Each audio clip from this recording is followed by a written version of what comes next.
साथियों नमस्कार। स्वागत है आप सभी का आपके अपने YouTube चैनल MCQ वाला में। तो आज हम लूसेंट ऑब्जेक्टिव सीरीज़ में देखेंगे मॉडर्न हिस्ट्री के क्वेश्चंस। तो पहला चैप्टर है ब्रिटिश सत्ता का विस्तार। तो चलिए स्टार्ट करते हैं वीडियो को। और वीडियो पसंद आए तो वीडियो को लाइक करें और चैनल को सब्सक्राइब जरूर करें। प्लीज़ आप लोग सब्सक्राइब करिए। सब्सक्राइब करने से हमारा मोटिवेशन बढ़ता है। और अभी बिहार दरोगा का भी एग्ज़ाम आने वाला है, तो लूसेंट से क्वेश्चन देखिएगा कितना ज़्यादा टकराएगा। तो हम भी तैयारी कर रहे हैं और आप भी तैयारी करिए इसी से। तो चलिए स्टार्ट करते हैं। क्वेश्चन नंबर 1,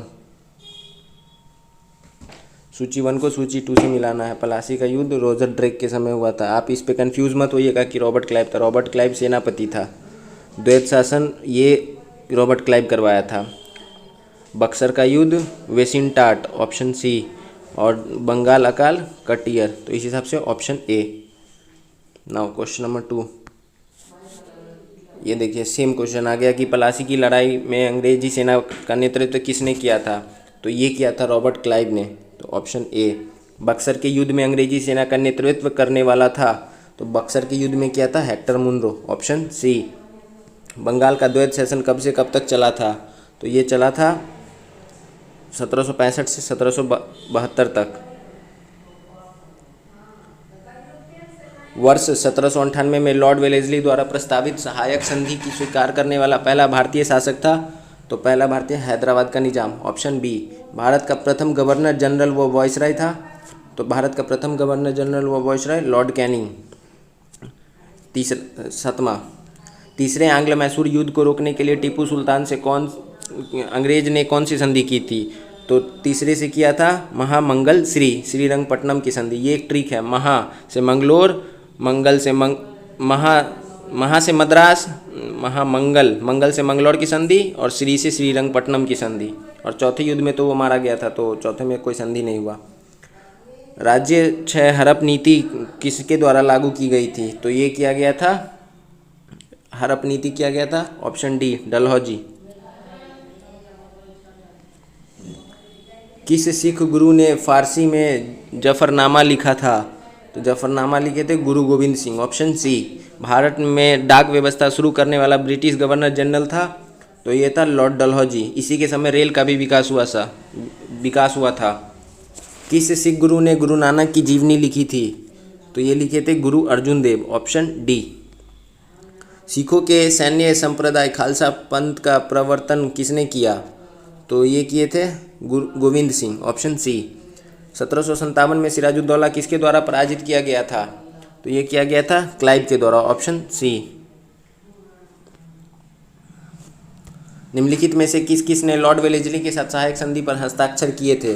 तो ये किए थे ऑप्शन डी 1, 2, 3। अवध के नवाब, हैदराबाद के निजाम, मैसूर के राजा। बंगाल के नवाब नहीं किए थे। निम्नलिखित में से सिख गुरुओं का सही कालक्रम बताइए। तो सही कालक्रम है अमरदास, रामदास, अर्जुन देव, तेग बहादुर। सुगौली की संधि किसके बीच हुई थी। तो सुगौली की संधि ईस्ट इंडिया कंपनी और नेपाल के बीच, ऑप्शन ए। टीपू सुल्तान की मृत्यु 1799 में कहाँ हुई थी। तो ये हुआ था श्रीरंगपट्टनम में। डॉक्ट्रिन ऑफ लैप्स के अंतर्गत कौन से भारतीय राज्य कब्जे में लिए गए थे। तो कब्जे में लिए गए थे झांसी, नागपुर व सतारा, ऑप्शन बी।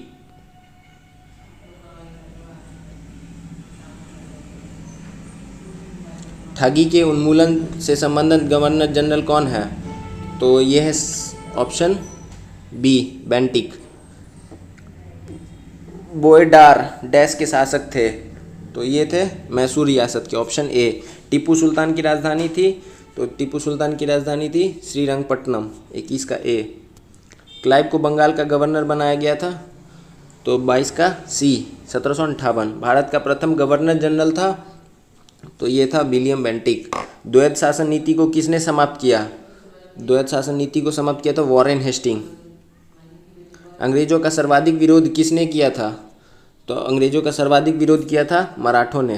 प्लासी का युद्ध 1757 अत्यधिक ऐतिहासिक महत्व था क्योंकि इसने बंगाल में ब्रिटिश वर्चस्व के लिए मार्ग प्रशस्त किया और उसके बाद संपूर्ण भारत पर ब्रिटिश नियंत्रण के लिए रास्ता खुल गया, ऑप्शन बी।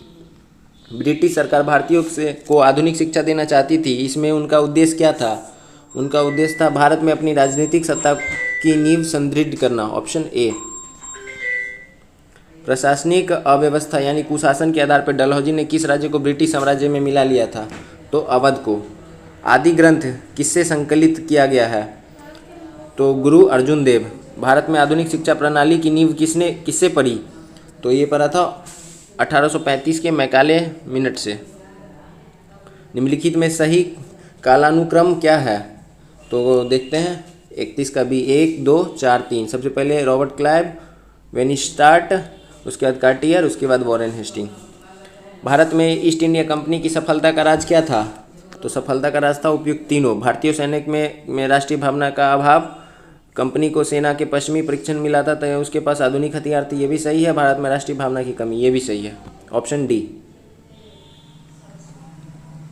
भारत में निम्न वायसराय में से किसके काल में Indian penal code, civil procedure code और क्रिमिनल प्रोसीजर कोड पारित किया गया था? तो ये पारित किया गया था ऑप्शन सी, लॉर्ड कैनिंग के काल में। निम्नलिखित में से ब्रिटिश सरकार का वह गवर्नर जनरल कौन था जिसने भारत में डाक टिकट शुरू किए? तो डाक टिकट शुरू किया था लॉर्ड डलहौजी, ऑप्शन ए। सती प्रथा का अंत करने तथा ठगी को समाप्त करने का श्रेय किसको जाता है? तो ये जाता है option B, Lord William Bentinck. Raja Ram Mohan Roy के सहयोग से सती प्रथा का अंत किए थे। निम्नलिखित में से अवध के स्वायत्त राज्य का संस्थापक कौन था? तो ये था सादत खां बुरहान उल मुल्क। निम्नलिखित में से किसने मीर कासिम तथा शुजा-उद-दौला के साथ मिलकर अंग्रेजी ईस्ट इंडिया कंपनी पर युद्ध घोषित किया और बाद में बक्सर के युद्ध में अंग्रेजों से पराजित हुआ?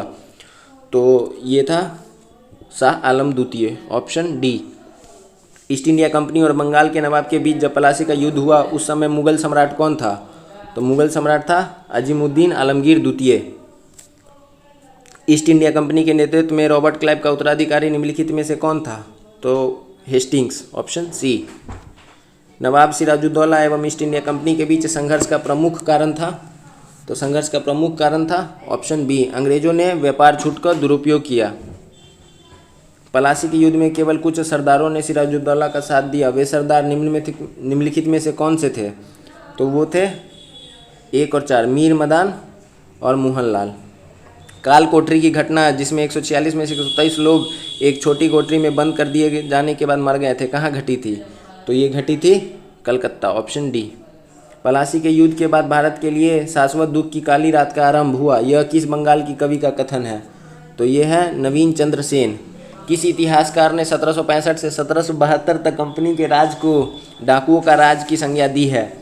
तो ये दिए हैं K M. Panikkar, option B. Ring fence policy किसका था? रिंग फेंस पॉलिसी, सुरक्षा प्रकोष्ठ नीति, तो ये था Warren Hastings, option A. Allahabad की संधि के बाद रॉबर्ट क्लाइव ने मुर्शिदाबाद का उपदीवान किसे बनाया था? तो ये बनाया था मोहम्मद रजा खान।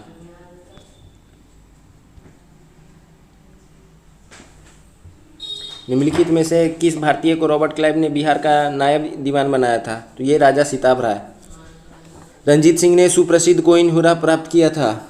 तो रंजीत सिंह किए थे शाह शुजा से। ब्रिटिश जनरल जिसने हैदर अली को पोर्टोनोवा में के युद्ध में हराया, तो वो था सर आयरकुट, ऑप्शन बी। महाराजा रंजीत सिंह के उत्तराधिकारी थे? तो खरक सिंह, ऑप्शन बी। 51 में कौन सुमेलित नहीं है? तो लॉर्ड हेस्टिंग द्वितीय आंग्ल मराठा युद्ध, ये गलत है, ये नहीं है। किस सिख गुरु ने विद्रोही राजकुमार खुसरो की सहायता धन एवं आशीर्वाद से की थी? तो ऑप्शन सी, गुरु अर्जुन देव। सबसे अधिक निर्णायक युद्ध जिसने अंग्रेजों के भारत में प्रभुत्व को संस्थापित कर दिया था वो कौन सा था? तो बक्सर का युद्ध, 1764। 1 नवंबर 1858 को महारानी विक्टोरिया की घोषणा पत्र इलाहाबाद में पढ़कर सुनाया था? तो ये सुनाया था Canning, option B. Ranjit Singh किस मिसल से संबंधित थे? Option A, Sukerchakia. तथाकथित कुशासन के आधार पर किस गवर्नर जनरल ने मैसूर राज्य के प्रशासन को ले लिया था? तो ये ले लिया था लॉर्ड विलियम बेंटिक। किसने अपनी राजधानी मुर्शिदाबाद से मुंगेर स्थापित कर दी थी? तो ये कर दिया था मीर कासिम। किसकी समाधि के कारण नंदेड़ गुरुद्वारा सिखों द्वारा पवित्र माना जाता है? तो ये माना जाता है ऑप्शन डी, गुरु गोविंद सिंह। बक्सर के युद्ध के समय दिल्ली का शासक कौन था? शाह आलम द्वितीय। टीपू सुल्तान अंग्रेजों के साथ युद्ध में कब मारा गया? 1799। किसके शासन में ब्लैक होल दुर्घटना घटित हुई थी? तो ये हुआ था सिराजुद्दौला। सिखों के अंतिम गुरु कौन थे? गुरु गोविंद सिंह। निम्नलिखित में से कौन सा युद्ध जिसमें भारत में ब्रिटिश प्रभुत्व का प्रारंभ किया? तो प्रारंभ बोल रहा है तो ये हो जाएगा पलासी का युद्ध, और निर्णायक पूछेगा तो बक्सर का युद्ध। डिंडीगुल नाम है, तो डिंडीगुल क्या है? तमिलनाडु में एक नगर था, नगर का। Option B. बंगाल के किस गवर्नर के समय सरकारी खजाना मुर्शिदाबाद से कलकत्ता हस्तांतरित कर दिया गया था? तो ये कर दिया गया था वॉरेन हेस्टिंग के समय। किस अधिनियम के तहत वॉरेन हेस्टिंग बंगाल के प्रथम गवर्नर जनरल बनाए गए थे? ये रेगुलेटिंग एक्ट 1773। किस समय में कलकत्ता में प्रथम न्यायालय की स्थापना किया गया था? तो ये वॉरेन हेस्टिंग के समय। बंगाल के किस गवर्नर जनरल के काल में पिट्स इंडिया एक्ट 1784 पारित किया गया था? तो ये किया गया था वॉरेन हेस्टिंग। निम्नलिखित में से सुमेलित करना है, तो आइए देखते हैं। अच्छा, कौन सा सुमेलित नहीं है ये पूछ रहा है, तो सही उत्तर पूछ रहा है कौन सा सुमेलित है, तो ऑप्शन डी हो जाएगा, 2 और 3। 2 और 3 सुमेलित है। सिख गुरुओं से संबंधित कथनों पर विचार करें, तो कौन सा इसमें सही है पूछ रहा है, तो ऑप्शन बी 2 और 3 सही है। भारत में ब्रिटिश शासन के दौरान निम्नलिखित राज्यों पर विचार करें, तो 71 का ऑप्शन सी 3, 2, 1 सही क्रम पूछ रहा है। निम्नलिखित भारतीय शासकों में से कौन सा था जिसने विदेशों में आधुनिक पद्धति के दूतावास स्थापित किए थे? तो ये किया था टीपू सुल्तान, जैकोबियन क्लब, ये उसका मेंबर भी था। ब्रिटिश भारतीय राज्य क्षेत्र का अंतिम प्रमुख विस्तार हुआ, तो ये हुआ था डलहौजी के समय। सूची 1 को सूची 2 से मिलाना है, तो देखते हैं सूची 1 को सूची 2 से मिलाते हैं। ऑप्शन इसका सी सही है, ए का 3, बी का 4, सी का 1 और डी का 2। ठगों के दमन में निम्नलिखित में से कौन संबंध था? तो ये था स्लीमैन, ऑप्शन बी। सूची 1 को सूची 2 से मिलाना है, तो ये सब सही है। 1, 2, 3, 4 ऑप्शन ए। 1707 में औरंगजेब की मृत्यु के बाद मोहम्मद मुअज्जम किस नाम से मुगल राज सिंहासन पर बैठा था? तो ये बैठा था बहादुर शाह प्रथम, ऑप्शन ए। बहादुर शाह प्रथम की मृत्यु के बाद जहांदार शाह मुगल सिंहासन पर आसीन हुआ, वह किसकी सहायता से सम्राट बना था? तो वो बना था जुल्फिकार खान, ऑप्शन ए। फर्रुखसियर किसके सहयोग से मुगल बादशाह बना था? तो फर्रुखसियर बना था सैयद बंधु। किंग मेकर के रूप में किन को जाना जाता है? तो किंग मेकर के रूप में जाना जाता है सैयद बंधु। सैयद बंधु ने मराठा के सहयोग से किस मुगल शासक को सत्ताच्युत कर हत्या कर दिया? तो ये कर दिया था फर्रुखसियर को ही, पहले खुद बैठाया उसके बाद मरवा भी दिया। सैयद बंधु ने किस किस को बादशाह बनाने में काम किया था? तो सैयद बंधु किया था 1, 2, 3, 4 सभी को। सैयद बंधु का पतन किसके समय में हुआ? तो सैयद बंधु का पतन मोहम्मद शाह के समय में हुआ। किस मुगल बादशाह का मूल नाम रोशन अख्तर था? तो रोशन अख्तर मूल नाम था मोहम्मद शाह रंगीला का। अवध, हैदराबाद, भरतपुर, रोहिलखंड एवं फर्रुखाबाद किस मुगल शासक के समय स्वतंत्र हुए थे? तो ये हुए थे मोहम्मद शाह रंगीला के समय। भारत पर आक्रमण करने वाला किस ईरानी शासक को ईरान का नेपोलियन कहा जाता है? तो नादिर शाह। अहमद शाह अब्दाली के समय के प्रथम आक्रमण के समय मुगल सम्राट कौन था? तो ये था मोहम्मद शाह रंगीला। अहमद शाह अब्दाली ने भारत पर 7 बार आक्रमण किए, जिसमें सर्वाधिक 3 बार आक्रमण किस मुगल शाह के बादशाह के समय हुआ था? तो ये हुआ था अहमद शाह के समय, शाह आलम द्वितीय के समय, ऑप्शन डी। किस मुगल शासक का वास्तविक नाम अली गौहर था? तो ये था शाह आलम द्वितीय का।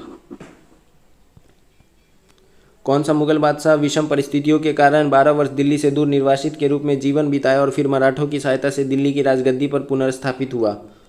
तो ये था शाह आलम द्वितीय। कौन सा मुगल बादशाह एक बड़ा शायर भी था जिसके द्वारा अपने आखिरी समय में कहा गया यह शेर विख्यात है, कितना ही बदनसीब जफर के दफन के लिए 2 गज जमीन भी न मिली कुएं यार में? तो ये था 91 का डी, बहादुर शाह द्वितीय। अंग्रेजों का पेंशनर बनने वाला प्रथम मुगल बादशाह था शाह आलम द्वितीय। सुमेलित करना है सूची 1 को सूची 2 से, तो ये सब सुमेलित है, ऑप्शन ए। सूची 1 को सूची 2 से सुमेलित करना है, सब सुमेलित है, option A.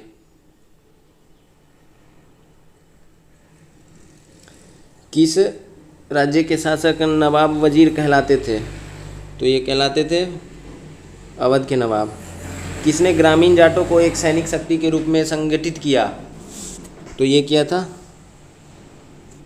Chudaman. Plato of Jats and the Jat Ulysses, तो इसका आंसर 97 का हो जाएगा सी, सूरजमल। मुर्शिद कुली जफर खान को बंगाल तथा उड़ीसा की सूबेदारी किस मुगल बादशाह ने से मिली? तो ये मिला था फर्रुखसियर से। मुर्शिदाबाद की स्थापना की तथा उसे ढाका के स्थान पर बंगाल की राजधानी बनाया? तो ये बनाया था मुर्शिद कुली जफर खान। बंगाल के शासक मुर्शिद कुली जफर खान एवं अंग्रेजी ईस्ट इंडिया कंपनी के बीच विवाद का प्रमुख कारण क्या था? तो ये था मुगल बादशाह फर्रुखसियर द्वारा 1770 में जारी फरमान की मुर्शिद अली खां एवं ब्रिटिश कंपनी द्वारा अलग अलग व्याख्या। किस मुगल बादशाह ने 1733 में बिहार की सूबेदारी बंगाल के नवाब शुजाउद्दीन को प्रदान की? तो ये था मोहम्मद शाह रंगीला।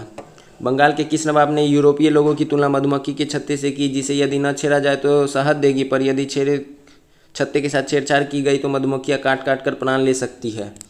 तो ये अलीवर्दी खां। अंग्रेजों द्वारा कलकत्ता तथा फ्रांसीसी द्वारा चंद्रनगर की किलेबंदी करने का विरोध करने बंगाल के किस नवाब ने कहा, तुम व्यापारी हो, तुम्हें किले का क्या करना है, मेरे संरक्षण में रहते हुए तुम्हें शत्रुओं की कोई भय नहीं? तो ये अलीवर्दी खां। बंगाल का वह नवाब कौन था जो जानता था कि वह अंग्रेजों को बंगाल की भूमि से निकाल बाहर कर सकता है, किंतु ऐसी स्थिति में उसके ही शब्दों में समुद्र में आग लग जाएगी? तो ये अलीवर्दी खां, ऑप्शन ए। बंगाल के किस नवाब ने अपने उत्तराधिकारी को यह सलाह दी, तीनों अंग्रेजों, फ्रांसीसी एवं डच को एक साथ निर्बल करने का विचार मत करना, इन तीनों में अंग्रेज सबसे सशक्त हैं, पहले उसका अंत करना और अन्य तुमको विशेष कष्ट नहीं देंगे? ऑप्शन ए अलीवर्दी खां। बंगाल के नवाब अलीवर्दी खां का उत्तराधिकारी कौन था?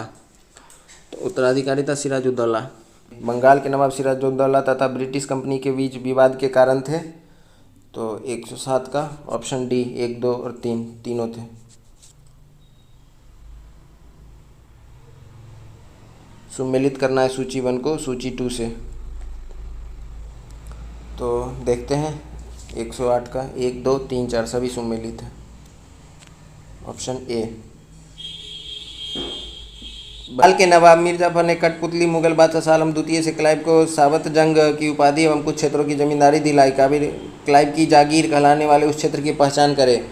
तो वो 24 परगना। बंगाल के नवाब मीर कासिम ने मुर्शिदाबाद के स्थान पर मुंगेर की राजधानी बनाया, क्योंकि वह मुर्शिदाबाद के षड्यंत्र वातावरण तथा कलकत्ता से दूर रहना चाहता था, ताकि अंग्रेजों का हस्तक्षेप न हो। बंगाल के किस नवाब ने ब्रिटिश कंपनी के गवर्नर को लिखा, आपके भद्र पुरुष इस प्रकार व्यवहार करते हैं, वे समस्त देश में गड़बड़ी फैलाते हैं, लोगों की लूटते हैं, मेरे अधिकारियों का अनादर करते हैं तथा उन्हें शारीरिक यातायात देते हैं? मीर कासिम। बंगाल के किस नवाब ने 2 वर्षों के लिए सभी व्यापारिक के लिए समस्त व्यापारिक करों एवं चुंगियों को खत्म करने का एक बड़ा असाधारण कदम उठाया था? तो ये था option C, Mir Qasim. Clive एवं मुगल बादशाह शाह आलम द्वितीय के बीच इलाहाबाद की प्रथम संधि के संदर्भ में कथनों पर विचार करें? तो कथन पे विचार करते हैं, ऑप्शन डी, 1, 2, 3 सभी सही है। इलाहाबाद की संधि किसके किसके बीच हुई थी? तो ये हुए थे शुजाउद्दौला एवं क्लाइव। कर्नल क्लाइव का गधा या सियार की संज्ञा किसने दी थी?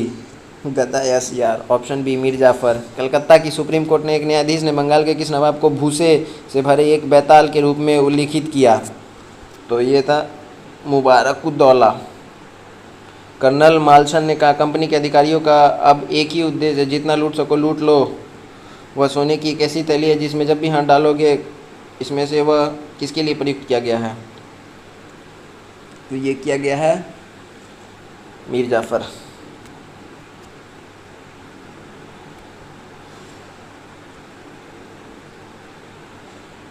एक 118 फ्रांसीसी विशेषज्ञों की मदद से डिंडीगुल के एक आधुनिक शस्त्रागार स्थापित किया? तो ये था हैदर अली। किसने घोषणा की थी कि वो अंग्रेज को पहले तो अर्काट से निकाल बाहर पे करेगा और अंत में भारत से? हैदर अली। सूची 1 को सूची 2 से मिलाना है, तो सभी सुमेलित है। सूची 1 को सूची 2 से मिलाना है, तो सभी सुमेलित है। 1, 2, 3, 4 हैदर अली की मृत्यु 1782 में किस युद्ध के दौरान हुई थी? द्वितीय आंग्ल मराठा मैसूर युद्ध। द्वितीय आंग्ल मैसूर युद्ध को बंद करने के लिए टीपू सुल्तान तथा अंग्रेजों के मध्य मंगलौर की संधि, इस संधि पर अंग्रेजी की ओर से हस्ताक्षर करने वाला मद्रास के गवर्नर का क्या नाम था? लॉर्ड मैकेरीने। द्वितीय आंग्ल मैसूर युद्ध के समय गवर्नर जनरल कौन था? तो ये था वॉरेन हेस्टिंग। टीपू सुल्तान तथा कॉर्नवालिस के बीच 1792 में श्रीरंगपट्टनम की संधि हुई थी। इसके तहत देखते हैं क्या है इसके तहत 125 का ऑप्शन सी 1 2 4 3 गलत है, बाकी सब सही है। टीपू सुल्तान ने अंग्रेजों को निष्कासित करने के लिए निम्न में से किन देशों के साथ संपर्क स्थापित किया था? तो ये सभी के साथ किया था, फ्रांस, अरब, अफगानिस्तान, मॉरिशस, तुर्की। टीपू सुल्तान के कथन में विचार करना है, तो 127 का ऑप्शन नंबर डी 1 2 3 4 सभी सही है। तृतीय आंग्ल मैसूर युद्ध के दौरान टीपू के विरुद्ध चतुपक्षीय संयुक्त मोर्चा में शामिल थे, तो ये शामिल थे त्रावणकोर, निजाम, मराठा एवं अंग्रेज। चतुर्थ आंग्ल मैसूर युद्ध के संबंध के कथनों पर विचार करें, तो विचार करते हैं ऑप्शन डी, ये सभी सही हैं 1 2 3। किसने कहा था मैं अंग्रेज के स्थल साधनों को तो समाप्त कर सकता हूँ परंतु समुद्र को तो नहीं सुखा सकता? टीपू सुल्तान ने। किसने अत्यंत प्रिय उक्ति थी भेड़ की तरह एक लंबी जिंदगी जीने से कहीं बेहतर है शेर की तरह एक दिन जीना? ये था टीपू सुल्तान। 132 कथन पे विचार करना है, तो 132 का ऑप्शन नंबर डी सभी सही है।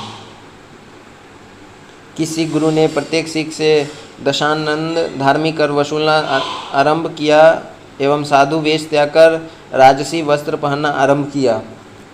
अर्जुन देव। Option A. निम्नलिखित में से किस पद्धति का प्रयोग वेलेस्ली ने अपने राजनीतिक उद्देश्यों को प्राप्त करने के लिए नहीं किया था? तो ऑप्शन डी धोखेबाजी। 135 कौन सा कथन सही है?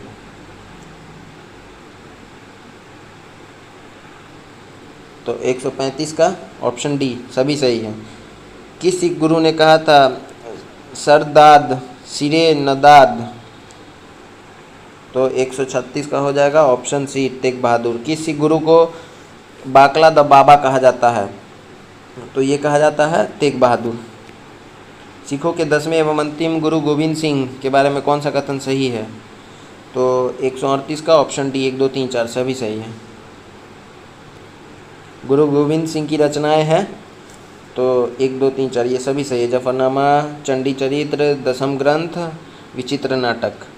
किसने मुखलिसपुर में लोहगढ़ नामक मजबूत किला बनवाया? तो ये बंदा बहादुर। किस मुगल बादशाह के आदेश पर बंदा बहादुर की हत्या की गई थी? तो ये किया गया था फर्रुखसियर। सैनिक संगठन खालसा दल की स्थापना किसने किया था? तो ये किए थे ऑप्शन बी कपूर सिंह। रंजीत सिंह 1792 से 1839 में अपने शासन के दौरान अनेक विजय युद्ध लड़े। उनके द्वारा विजित स्थलों को क्रमानुसार सजाएं। तो 143 का हो जाएगा ऑप्शन ए 1 2 3 4 सभी क्रम में है। रंजीत सिंह ने किस स्थान पर अधिकार करने के बाद महाराजा की उपाधि धारण की? तो ये लाहौर। रंजीत सिंह को किस विजय के अभियान के फलस्वरूप जमजमा नामक तोप की प्राप्ति हुई? तो ये हुआ था अमृतसर विजय। रंजीत सिंह ने किस मिसल से लाहौर एवं अमृतसर को छीना? तो ऑप्शन ए भंगी। सूची 1 को सूची 2 से मिलाना है, तो 147 का सूची 1 से सूची 2 का ऑप्शन ए 1 2 3 सभी सुमेलित है। रंजीत सिंह एवं अंग्रेजों के बीच अमृतसर की संधि में निम्न नदी को 2 राज्यों के क्षेत्र के बीच सीमा निर्धारित की गया था? तो ये था सतलज। रंजीत सिंह ने अपने राज्य प्रशासन विशेषतः सैन्य प्रशासन में विविध व्यक्तियों की भर्ती की, जिसमें शामिल था, तो ये था 1 2 3 4 सभी शामिल था। पंजाब के सिख राज्य के संस्थापक थे, तो ये थे रंजीत सिंह। प्रथम आंग्ल सिख युद्ध एवं द्वितीय आंग्ल सिख युद्ध के समय पंजाब राज्य का शासक था, तो ये दिलीप सिंह। सूची 1 को सूची 2 से मिलाना है, तो ऑप्शन बी 1 2 3 सही सुमेलित है सब। भारत के किस गवर्नर जनरल के समय सिंध का विलय अंग्रेजी राज्य में किया गया था? तो ये लॉर्ड एलनबरो। सिंध विजय का श्रेय किसे दिया जाता है? तो ये हो जाएगा सर चार्ल्स नेपियर। वेलेस्ली की सहायक संधि स्वीकार करने वाले राज्यों को क्रम में सजाइए, तो ये हो जाएगा 1 2 3, 4, 5 हैदराबाद, मैसूर, तंजौर, अवध, पूना के पेशवा। सहायक संधि के समय किसने कहा हमारी नीति और हमारे लक्ष्य ने भारतीय राज्य को शून्य की स्थिति में पहुंचा दिया? तो ये कहा था लॉर्ड वेलेस्ली। सहायक संधि के संदर्भ में किसने कहा स्थानीय राजाओं का अस्तित्व उसी दिन समाप्त हो गया जिस दिन वे कंपनी द्वारा सुरक्षित बने या कंपनी उनकी सहायक बनी? तो ये कार्ल मार्क्स। भारत में सहायक संधि का जन्मदाता कहा जाता है डुप्ले को। सहायक संधि को सुनिश्चित एवं व्यापार रूप से किसने प्रदान किया? तो ये क्या था? Lord Wellesley. सूची 1 को सूची 2 से मिलाना है, तो 160 का ऑप्शन ए। पिंडारियों का लॉर्ड हेस्टिंग्स, प्रथम आंग्ल वर्मा एमस्टन, ठगों का दमन विलियम बेंटिक, मैकाले का शिक्षा विलियम बेंटिक। सूची 1 को सूची 2 से मिलाना है, तो ये हो जाएगा ऑप्शन नंबर बी। ए का 4, बी का 2, सी का 3, डी का 1। गोद प्रथा पर प्रतिबंध लगाने वाला गवर्नर जनरल था, तो ये था लॉर्ड डलहौजी। डलहौजी की जब्ती का सिद्धांत गोद प्रथा पर प्रतिबंध के शिकार होने वाले राज्यों को क्रम में सजाइए। तो ये है 1, 2, 3, 4, 5, 6 सतारा, संबलपुर, जैतपुर, बघाट, उदयपुर, झांसी, नागपुर। सूची 1 को सूची 2 से मिलाइए, तो ये ऑप्शन बी 1, 2, 3, 4 सभी सुमेलित है।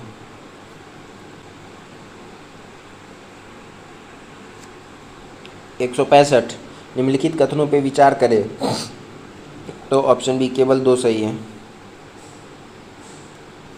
पंजाब के राजा रंजीत सिंह की राजधानी थी, तो ये थी लाहौर। निम्नलिखित में से कौन सा एक दिल्ली में नादिर शाह के सैन्य अभियान की सफलता के लिए संभव कारण नहीं था? तो ये था आक्रमण सेना द्वारा बेहतर सैन्य प्रौद्योगिकी का प्रयोग। केरल के राजा मार्तंड वर्मा के बारे में निम्नलिखित में से कौन सा एक कथन सही नहीं है? तो उसने शांति बनाए रखने के लिए यूरोपीय अधिकारों की भारी रिश्वत दी, ये गलत है। राज्य अपहरण नीति के बारे में निम्नलिखित में से कौन सा एक सही है? तो ये है ऑप्शन नंबर डी, इस तरफ है ऑप्शन डी। प्रथम आंग्ल मैसूर युद्ध में कौन विजयी हुआ? तो प्रथम आंग्ल मैसूर युद्ध में हुए थे हैदर अली। अब है आखिरी क्वेश्चन, पलासी के युद्ध के समय बंगाल का नवाब कौन था? तो पलासी के युद्ध के समय सिराजुद्दौला। तो आज ये हिस्ट्री, मॉडर्न हिस्ट्री का पहला चैप्टर समाप्त होता है। तो कल हम मिलेंगे ब्रिटिश भारत का भारतीय अर्थव्यवस्था पे क्या प्रभाव पड़ा है इसके क्वेश्चंस के साथ। तो चलिए आज का क्लास यहीं पे समाप्त करते हैं। वीडियो पसंद आए तो वीडियो को लाइक करें और चैनल को सब्सक्राइब करना ना भूलें। Thank you.